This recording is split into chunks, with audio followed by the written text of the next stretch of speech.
शरीरं सुरूपं तथा वा कलत्रं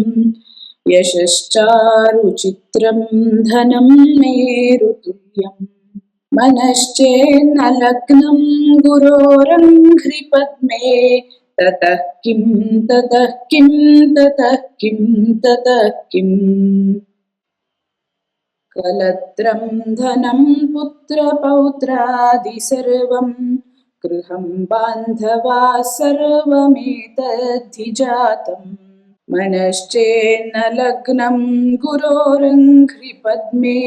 ततः किं ततः किं ततः किं ततः किम् षडङ्गादिवेदो मुखे शास्त्रविद्या कवित्वादिगद्यं सुपद्यं करोति मनश्चेन्न लग्नं गुरोरङ्घ्रिपद्मे ततः किं ततः किं ततः किं ततः किम् विदेशेषु मान्यः स्वदेशेषु धन्यः सदाचारवृत्तेषु मत्तो न चान्यः मनश्चेन्न लग्नं गुरोरङ्घ्रिपद्मे ततः किं ततः किं ततः किं ततः किम्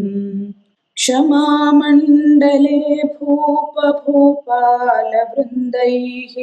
सदा सेवितं यस्य पादारविन्दम्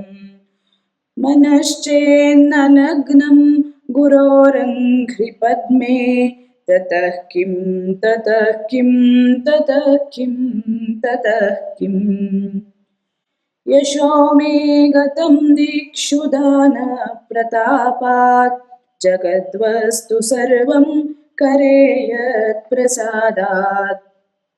मनश्चेन्न लग्नं गुरोरङ्घ्रिपद्मे ततः किं ततः किं ततः किं ततः किम् न भोगे न योगे न वा वाजिराजौ न कान्तामुखे नैव वित्तेषु चित्तम् मनश्चेन्न लग्नं गुरोरङ्घ्रिपद्मे ततः किं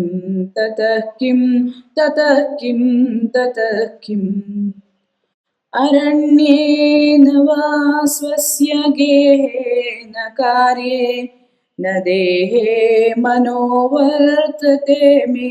त्वनर्घ्ये मनश्चेन्न लग्नं गुरोरङ्घ्रिपद्मे ततः किं ततः किं ततः किं ततः किम् गुरोरष्टकं यः पठेत् पुण्यदेही यतिर्भूपतिर्ब्रह्मचारी च गेही लभेद्वाञ्छितार्थं पदं ब्रह्म संज्ञं गुरोरुक्तवाक्ये मनो यस्य लग्नं गुरोरुक्तवाक्ये मनो यस्य लग्नम्।